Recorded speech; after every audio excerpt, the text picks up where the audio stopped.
Когда 60-летняя женщина по имени Эмили вышла в свой сад в это солнечное утро, Унайна подозревала, что ее жизнь предстоит изменить навсегда.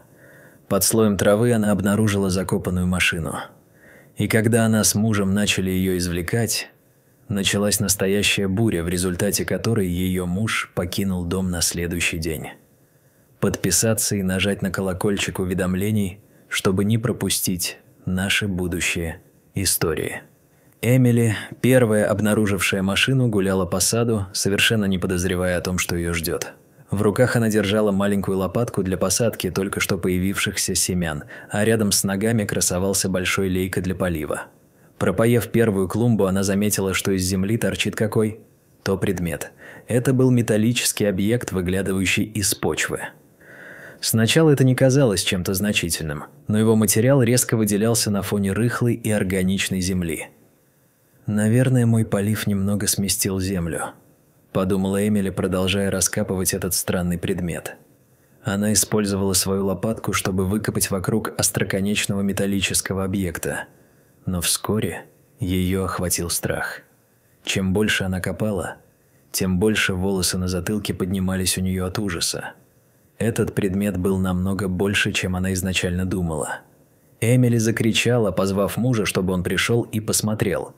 Его выражение лица было не менее шокированным, чем ее. Нейтан, муж Эмили, схватил лопату из сарая и присоединился к жене в раскопках. Они копали около 2 часов, и в конце концов их розовый сад оказался полностью разрушенным, но зато им открылась ясная картина того, что скрывалось под землей. Это была старая ржавая машина. Нейтан заявил, что модель машины, вероятно, была выпущена в 60-х годах. Присев рядом с ней, пожилой мужчина осмотрел каждый дюйм автомобиля и все время хмурил брови. Эмили спросила, можно ли ей присоединиться к осмотру, но Нейтан отреагировал неожиданно. Встревоженный Нейтан начал размахивать руками и делать жесты, подталкивающие ее остаться на расстоянии. «Извини, дорогая, но я не думаю, что тебе безопасно подходить ближе к этому», – произнес он. Это замечание удивило Эмили. И нервозность ее мужа добавляла атмосферу странности. Однако Эмили знала, что ее супруг технически подкован, и решила, что, вероятно, он знает, о чем говорит. Она уступила и наблюдала за машиной издалека. Когда Нейтан закончил свою проверку, он вернулся за своей женой. «Мне нужно сделать быстрый звонок», – сказал он. Эмили предположила, что, возможно, он связывается с экспертом.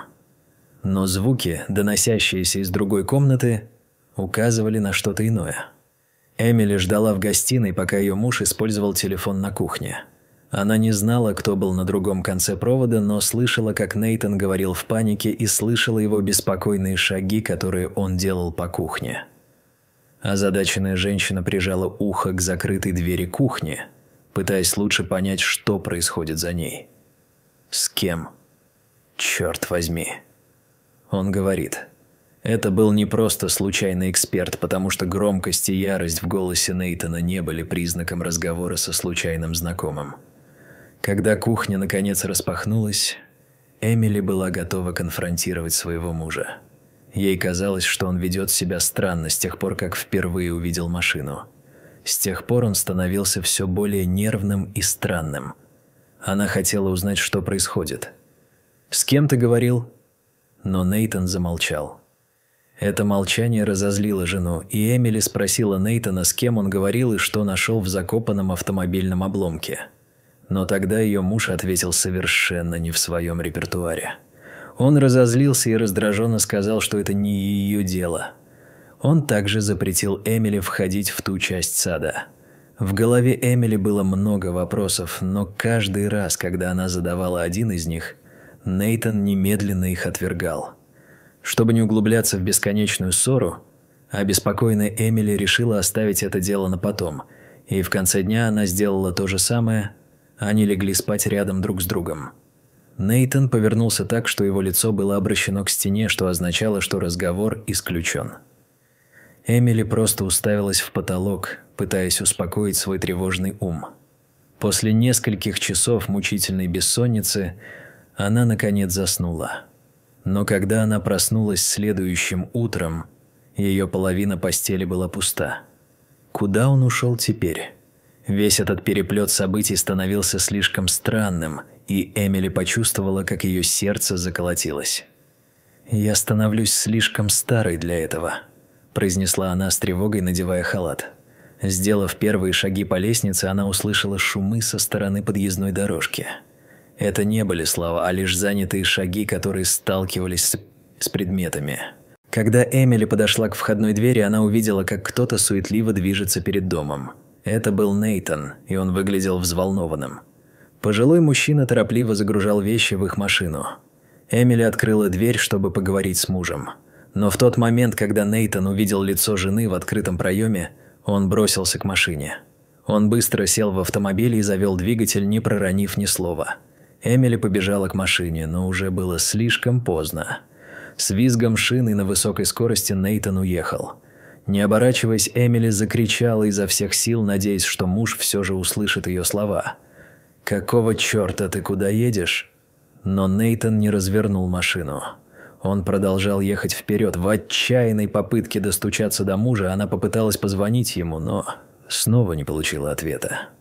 Эта ситуация становилась слишком странной для бедной женщины.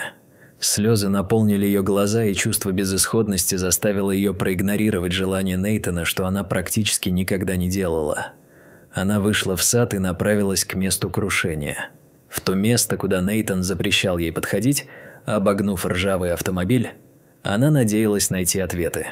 Раньше ей не позволяли подходить так близко, потому что Нейтан утверждал, что это место небезопасно. Однако, с учетом всего, что произошло за последние 24 часа, Эмили начала сомневаться, что это замечание действительно верно. Поначалу она не могла ничего найти, но когда присела в яме, которую они выкопали, и пригляделась, ей показалось, что там что-то не так. Под рулем находился узкий, но глубокий канал. Это не было в машине, а в земле, где она лежала словно кто, туда к яму прямо в землю, и ее там не было вчера. Сделал ли это Нейтан? Откопал ли он что-то, не сказав ей? И именно поэтому он уехал.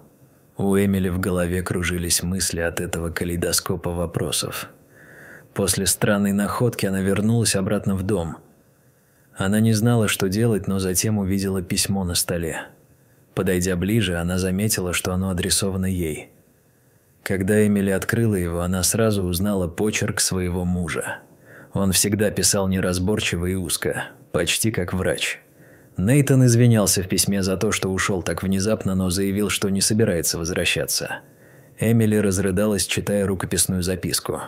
В ней также говорилось, что дело не в том, что он хотел уйти.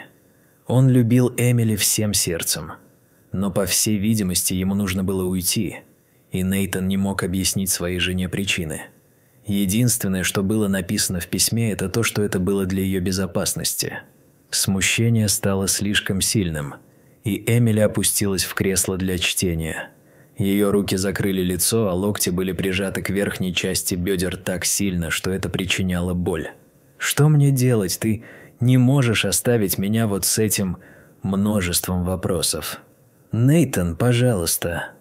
Эмили не могла просто принять тот факт, что ее муж покинул ее и сказал «до свидания» в письме. За этим стояло нечто большее, начиная с искреннего волнения и страха, которое она заметила в глазах Нейтана накануне. Этому нужно было уделить внимание, и Эмили именно так и сделала, начав с телефонного звонка. Сразу после того, как она положила письмо, Эмили вспомнила о телефонном звонке Нейтана накануне. Он был неистовым и паническим. Это также была огромная ошибка, потому что Нейтан забыл об одной важной вещи. Ее муж плохо разбирался в технологиях и использовал стационарный телефон для звонка, но этот аппарат имел идентификацию звонящего. Эмили просто нужно было проверить машину для записи последних исходящих звонков. И тогда у нее появился бы номер, на который можно было бы перезвонить. Но до этого и не дошло. Потому что номер, с которого он звонил, принадлежал человеку, которого она знала. Это был Люк, дорогой друг, и коллега Нейтана из гаража, где он когда-то работал. Ее муж был механиком, и его специальностью было восстановление старых автомобилей. Поэтому она быстро поверила каждому его слову, когда он сказал ей быть осторожной. Люк был его коллегой и сообщником. Они всегда делали все вместе. Поэтому звонок к его опытному другу не вызывал подозрений. У Эмили было ощущение, что этот человек знает о ее ситуации больше, чем она сама. Исчезновение мужа. Естественно, Эмили одолжила машину у соседа и поехала по адресу Люка. Когда она приехала к дому Люка, то была готова встретиться с ним лицом к лицу. Она позвонила в дверной звонок, и Люк открыл дверь. Старик был удивлен, увидев Эмили на своем пороге. Огненный взгляд в ее глазах только усилил это чувство. Он пригласил ее войти, но делать это не понадобилось. Эмили уже прошла мимо него в коридор. Она пришла по делу. Эмили потребовала от Люка объяснений по поводу телефонного звонка, который ее муж сделал ему накануне. Она заявила, что знает, что речь шла о машине, и в попытке придать своей истории убедительность, она продолжила блефовать, ведь в этом деле ей было еще много неясного. Люк старался не говорить ни слова, но Эмили не позволила ему уклоняться от ответа. Старая женщина начала подбирать вещи в доме и бросать их, разбивая при столкновении. Это было довольно зрелищно. И, похоже, сработало, потому что Люк быстро сломал свое молчание. Он сообщил Эмили, что ее муж действительно позвонил ему в панике относительно машины. Нейтан умолял его молчать об этом, но о его происхождении, если быть точным. Эмили не поняла и попросила друга мужа пояснить. Люк тогда сказал, что зрелище машины напугало ее мужа, и если бы Эмили знала больше о том, что произошло, она тоже была бы соучастницей в этом деле. Соучастницей? В чем это я соучастница? Я вообще не понимаю, о чем идет речь, замешанная женщина заявила. Люк сказал, что Нейтан хотел, чтобы все осталось именно так, но его лучший друг не полностью согласился с этим. Люк добавил, что это дело для полиции, и когда они приедут, он все объяснит. Эмили вытащила телефон из заднего кармана и, не отрывая от Люка взгляда, вызвала полицию. Вся эта ситуация оказалась подозрительной, но у нее постепенно появлялись зацепки для получения информации, так что она не собиралась ничего оспаривать. Через около 15 минут к дому Люка прибыли полицейские. Именно тогда Люк изложил всю ситуацию.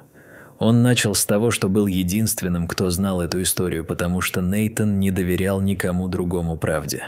Но я думаю, что даже это не полностью отражало действительность. Думаю, он рассказал мне это только из-за моего коттеджа. Люк тогда поведал историю о преступлении, которое произошло более 40 лет назад. Это случилось до встречи Нейтана и Эмили. Но на тот момент Нейтан уже владел домом, в котором они теперь жили. Речь шла о банковском ограблении. Тоном о банке на Лангров-стрит, как рассказал Люк полицейским и Эмили, которая внимательно слушала. Ограбление прошло успешно, но когда грабители покидали место преступления, несколько патрульных заметили машину, на которой они уехали, что привело к раскрытию их личностей. Им нужно было избавиться от автомобиля. И тогда в дело вступил Нейтан. Грабители прибыли в гараж поздно вечером, когда Нейтан был единственным, кто еще работал. Он всегда задерживался на работе, но в тот вечер ему бы хотелось уйти пораньше. Ведь то, что произошло дальше, полностью изменило его жизнь. Грабители вошли в гараж с их автомобилем и угрожали жизни Нейтана. Они пообещали оставить его в живых, если он сделает им одолжение. Нейтан должен был скрыть или уничтожить машину, на которой они совершили ограбление. Ему даже вручили пистолет, которым они угрожали работникам банка. Если бы он не согласился, то они нашли бы его и убили. У Нейтана не было другого выхода, и в итоге он решил закопать машину и пистолет в своем дворе. Так автомобиль оставался там на протяжении более 40 лет. И вот вчера Эмили нашла его, занимаясь садоводством. Все в комнате были в шоке, услышав полную историю. Эмили была грустна от мысли, что ее муж должен был нести это бремя. Полиция была поражена тем, что это оставалось секретом так долго. К счастью для Люка и Эмили, офицеры восприняли дело очень серьезно. Они спросили Нейтана, куда, по его мнению, мог деться его друг, и у Люка был идеальный ответ. Он вернулся к упоминанию о своем коттедже, старом деревянном доме глубоко в лесу, примерно в 80 километрах от города. Люк предположил, что его друг скрывался там, надеясь, что его никогда не найдут. «Тогда именно туда мы и поедем», – сказал один из офицеров. Под руководством Люка они поехали к семейному коттеджу, который ему принадлежал. Быстро открыли скрипучую входную дверь, и вот где они его нашли. В углу комнаты сидел Нейтан. Он дрожал от страха, но кроме этого был невредим. Глаза его были большие, и он боялся приблизиться. Но когда он увидел лицо Эмили, появившееся в дверном проеме, все изменилось. Старая задумчивая фигура поднялась и крепко обняла свою жену. «Я же говорил тебе отпустить это. Теперь и ты в опасности», – произнес Нейтан. Но полиция пообещала, что они останутся в полной безопасности. Эмили стало больно видеть своего мужа таким. «Не могу поверить, через что ты прошел все эти годы. Держать этот секрет больше 40 лет ужасно». После нескольких уговоров со стороны жена Нейтан согласился сотрудничать с полицией, чтобы поймать этих преступников. Он понял, что если грабители будут пойманы, он сможет наконец положить всему этому конец. Он предоставил полиции всю информацию, которую смог собрать, включая женщин, которых он выкопал на месте захоронения прошлой ночью. Он взял с собой оружие, чтобы защитить свою жену. Он не хотел, чтобы кто-то нашел его в саду и подумал, что она как-то к этому причастна. Но это оружие оказалось идеально недостающей связью, так как на нем все еще были отпечатки пальцев всех преступников. После этого не прошло и дня, как полиция арестовала стареющих преступников. А после быстрого слушания старые грабители должны были провести свои последние годы за решеткой. Это, наконец, дало Нейтану спокойствие, которого он так долго ждал, и вернул Эмили ее любящего мужа. Словно камень свалился с его плеч. Если вам понравилась эта история, не забудьте нажать кнопку «Нравится», подписаться на канал и нажать на колокол уведомлений, чтобы не пропустить наши новые истории.